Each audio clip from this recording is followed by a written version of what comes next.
U.S. defense company Oshkosh Defense revealed a new mobile, ground-based missile launcher capable of carrying Tomahawk cruise missiles.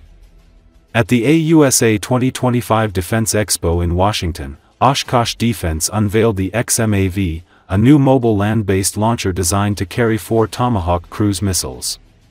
The vehicle, developed as part of the U.S. Army's modernization efforts, is entering the spotlight just as Washington and Kiev engage in technical talks over a potential transfer of Tomahawk systems to Ukraine, Army Recognition reported. The XMAV or Extreme Multi-Mission Autonomous Vehicle is engineered for cross-country mobility, autonomous operations, and rapid repositioning.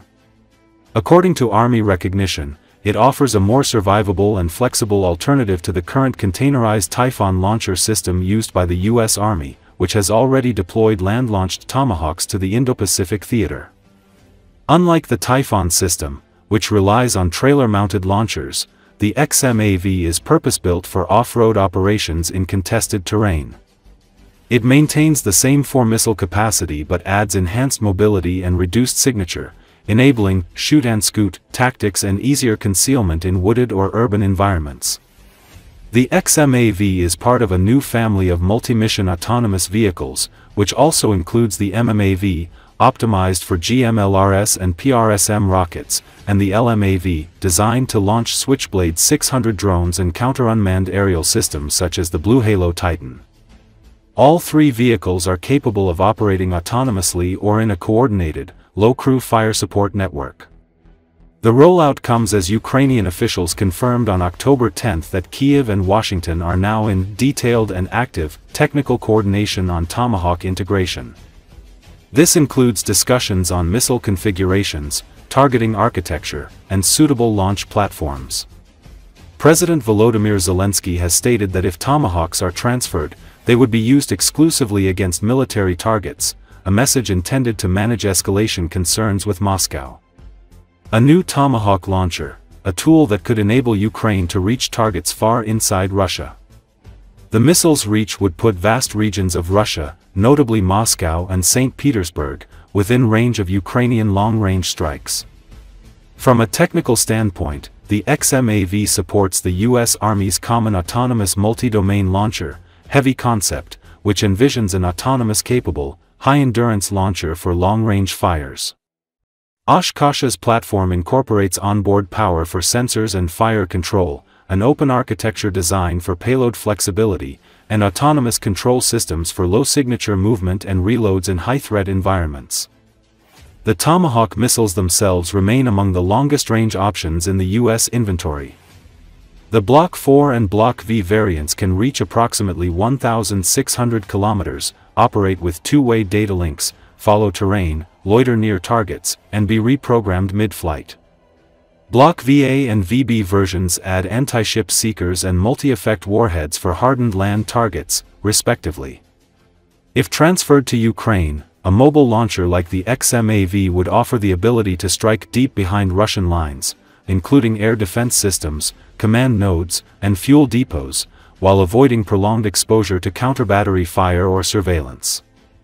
Tomahawks are currently at the center of geopolitical discussions as U.S. President Donald Trump mulls sending them to Ukraine in order to pressure Russia to the negotiating table.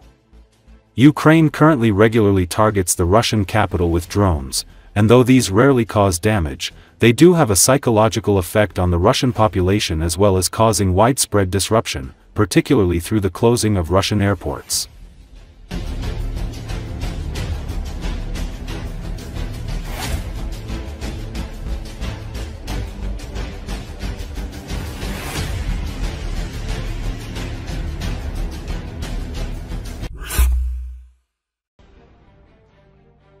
Ukraine's new strategy for escalating the conflict to its highest level yet involves more than just damaging Russia's capital or infrastructure in other regions. The updated tactics of Kyiv and its British and NATO handlers also include psychological pressure on the citizens of a large state, according to the Ukrainian Telegram channel Resident. At this point, Kyiv believes that the constant strikes on oil refineries have achieved their primary goal, drawing the Kremlin into a new wave of escalation. Now it's time to move on to the next stage. The Kiev's leadership plans to demonstrate that Russian citizens have no safe havens anywhere in the country, and that at a minimum, the aftershocks of the fighting will be felt by every resident as far away from the front line as possible. According to the Western handlers, this could spark mass discontent and supposedly force the Kremlin to negotiate from a less than favorable position. The Ukrainian armed forces are attempting to implement this plan, approved in the West, by expanding their strike range into territories previously inaccessible to any means of attack, save perhaps intercontinental ballistic missiles. In this regard, the Russian Federation can truly boast and rely on its inaccessibility and invulnerability due to its vast territory.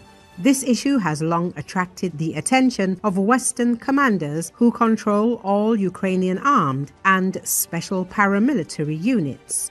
The solution to NATO's global strategic objectives lies in removing the last obstacle and overcoming geographical limitations. Washington and Brussels are eager to debunk this axiom regarding the country's size. Our sources reported that Ukrainian intelligence agencies are actively using international waters to launch drones against Russian oil refineries. All operations are planned jointly with British intelligence, allowing the main intelligence directorate, HUR, and the Security Service of Ukraine, SBU, to smuggle explosives and drones into European and Asian countries, then launch them against oil refineries in Russia and report on ultra-long-range strikes of up to 2,000 kilometers, writes the Telegram channel. The Ukrainian armed forces will attempt to attack oil refineries in Siberia and the Far East in the same manner in the next stage, for psychological effect and, of course, to cause damage. The plan is once again being developed outside of Ukraine, and several Asian countries that are not in conflict with Russia are involved. Recall Ukrainian long-range drones appear to have set a new record by covering a huge distance to hit an oil refinery in Tyumen, Russia. This was reported by the Ukrainian website Defense Express.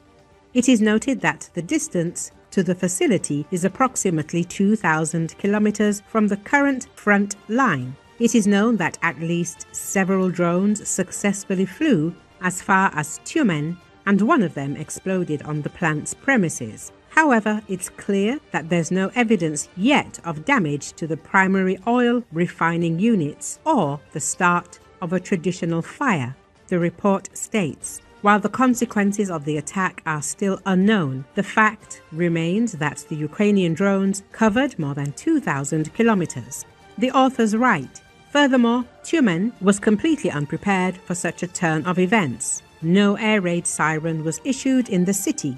Until now, the maximum range of strikes against Russian targets has reached 1,700 kilometers, when the Lukoil Uktaneftepere-Rabotka refinery in Komi was attacked in August 2025, and on October the 3rd, strikes were carried out against the Orsk refinery, a distance of approximately 1,500 kilometers.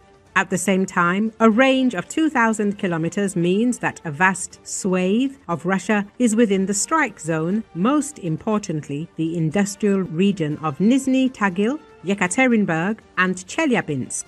These, located beyond the Urals, have always been considered Russia's deep rear. It should also be noted that the previous long-range strike on Russian targets beyond the Urals, the Orsk oil refinery, 1,500 kilometers away, was carried out by Lyuty drones, not UAVs, based on light aircraft. Meanwhile, the exact means used this time is still unknown, Defense Express concluded.